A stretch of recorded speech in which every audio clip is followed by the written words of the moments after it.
Most people don't actually want a clear picture of reality. They don't. They want a picture that lets them stay comfortable inside their existing identity. They want the version of events that keeps their current emotional story intact. They want the version of life where everything they already believe can remain unthreatened. That's the real reason that people reject the truth. It's not necessarily because they don't understand it, but because accepting it would require changing who they are. Now, Alan Watts, he explained that human beings mistake their social persona for the self. And when you mistake your role for your identity, you're willing to defend that role even if it requires you to reject reality. And Carl Jung, he also saw this. He explained that the persona is not just a courtesy mask, it's the psychological armor a person uses to hold their place in the group. If you threaten the mask, they take it as a threat to their very existence. That is why when you see things clearly and name what is actually happening, people step back. And it's not because you're wrong per se, but because you are dangerous to the emotional structure keeping their identity stable. They will not say that out loud. They don't even know that's what is happening inside of them. The average person is not self-aware enough to know what their motives are. But their behavior gives it away. You say something accurate and suddenly there's tension, right? You point out a contradiction and the conversation gets a little weird. You stop playing along with the socially acceptable falsehood, and people immediately treat you as intense or negative or too serious. Have you heard any of those labels? What that really means is, like, the translation to what that is you broke the shared illusion. That's what you did. There is a hierarchy of values in the human social world. And what's crazy is most people, they rank belonging above truth and comfort above clarity.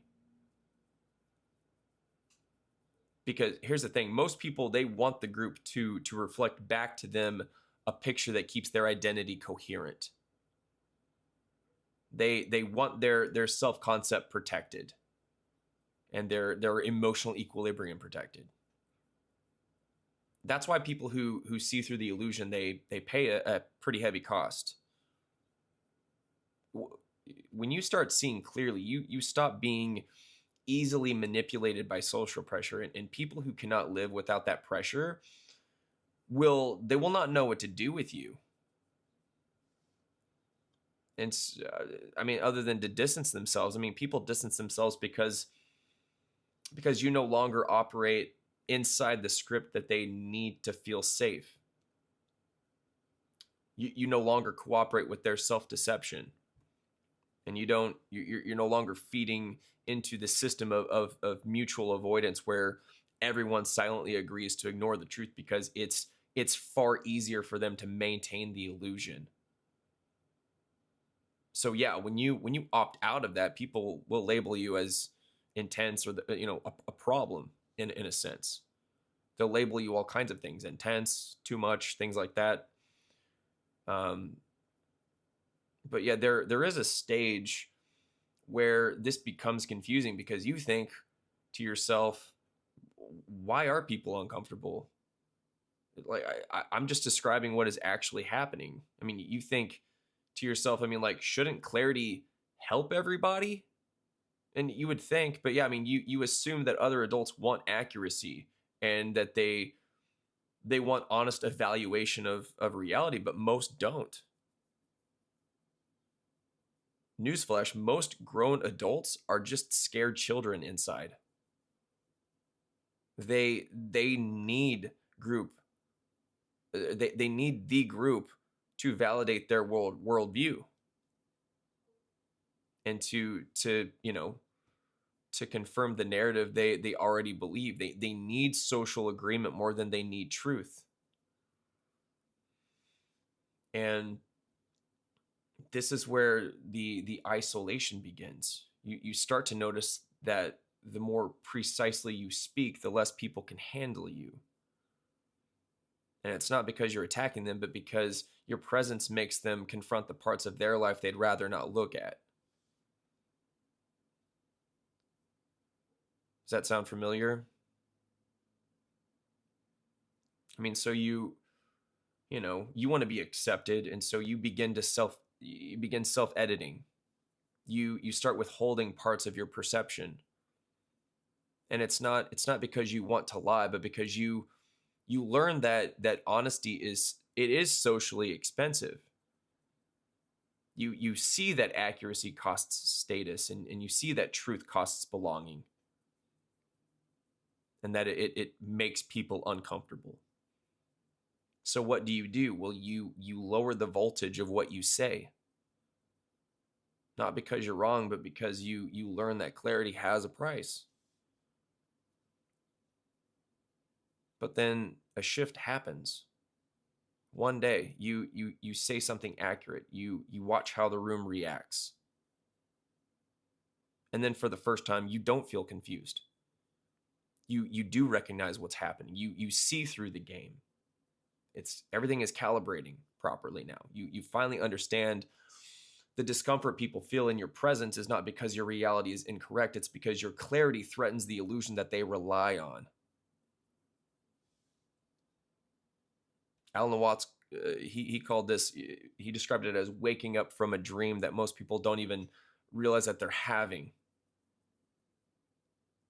And then Carl Jung, he saw this as the separation of the individual from the collective conscious, where you begin thinking with a mind that is not controlled by the tribe.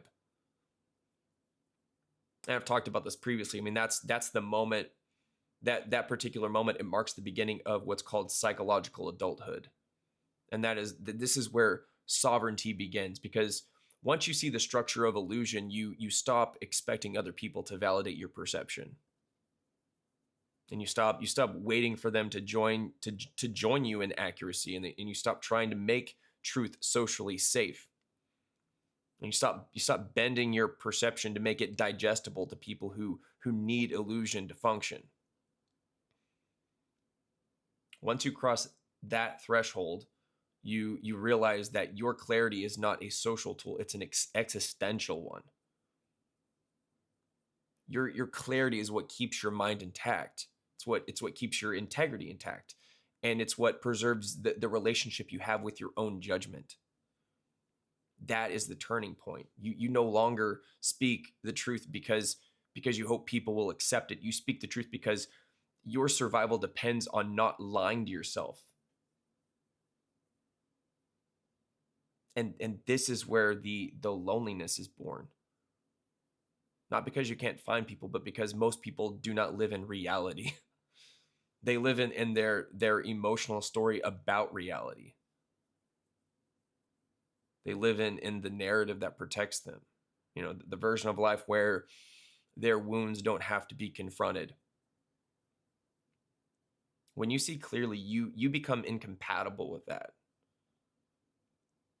And you become incompatible with people who need the illusion more than they need the truth. Seeing clearly forces you into a new kind of life where you don't chase social approval anymore.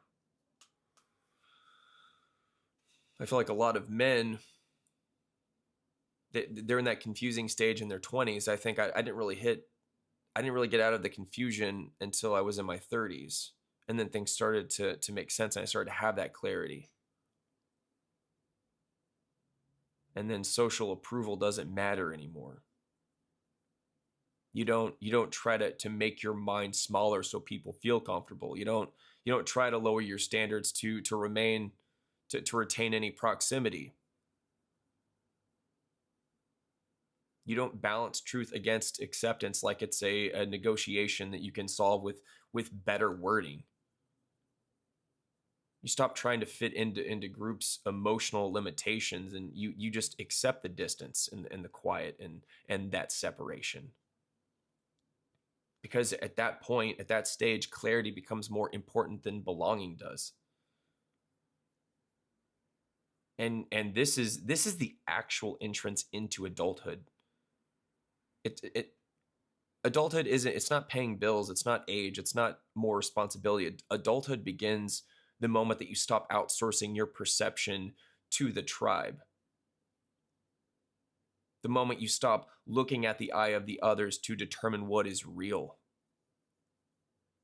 The moment that you trust your own evaluation of reality more than the comfort of social consensus. I would say that's the threshold, that's the line. This is when you become your own person. This is why life technically begins at 40. But yeah, I mean, once you cross that threshold, something else happens as well. You develop new requirements for connection. You can no longer spend time with people who depend on illusion to stay functional. You can't connect with someone who deflects every truth that threatens their identity. You can't connect with them, you can't bond with them. You can't be around people who stay shallow to remain emotionally safe. You can't feel intimacy with someone who punishes the person who sees accurately. So you stop trying. You begin choosing solitude over low quality connection. There's nothing wrong with that. You simply recognize that most relationships in modern culture are not relationships. They are unspoken agreements to not say what is real.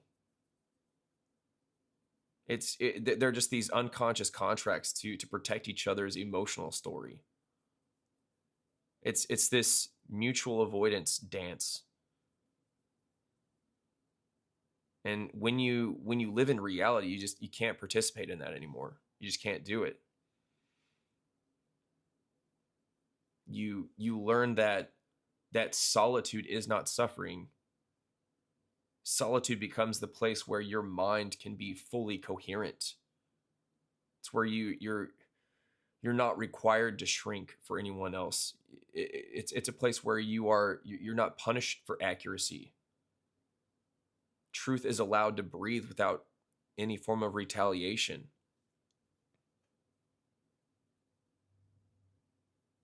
And you stop feeling alone when you start respecting your own mind. The loneliness, it goes away when you stop betraying your perception.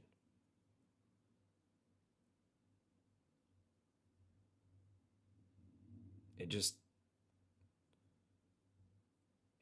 dissolves. That loneliness, it dissolves when you stop trying to trade honesty for proximity.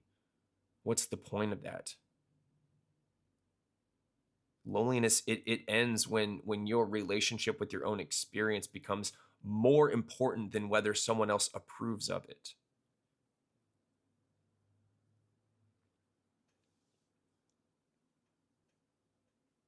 You begin to learn that the only real danger is self-abandonment. If you allow yourself to lie to yourself just to maintain connection with people who fear the truth, you destroy the only instrument you have for navigating reality, your own cognition. That destruction is catastrophic. Betraying your own mind to keep the peace is much more lethal than sitting at a table alone with your thoughts. So yeah, I mean, clarity, it forces you to pick a side, really. I mean, you can either live in the comfortable, like the comfort of illusion with the group, or you can live in reality with yourself. There really is no middle ground. There's no compromise there. Truth and illusion cannot occupy the same space. So you have to pick. If you want to keep your mind intact, you must choose reality. even if it isolates you. Here's the thing. The more that you stop bending, the more you begin to attract the few who think the same way that you do. And yeah, they won't be many, but they will recognize you instantly, and you will recognize them instantly. It will not require any disclaimers or, you defending your clarity like a court case. I would say there will be natural resonance. I mean, the conversation, it will naturally go deeper, faster. There will be no awkwardness around honest evaluation. There's no recoil when the truth is named. And this kind of connection is rare, but it is worth more than an entire network of shallow relationships.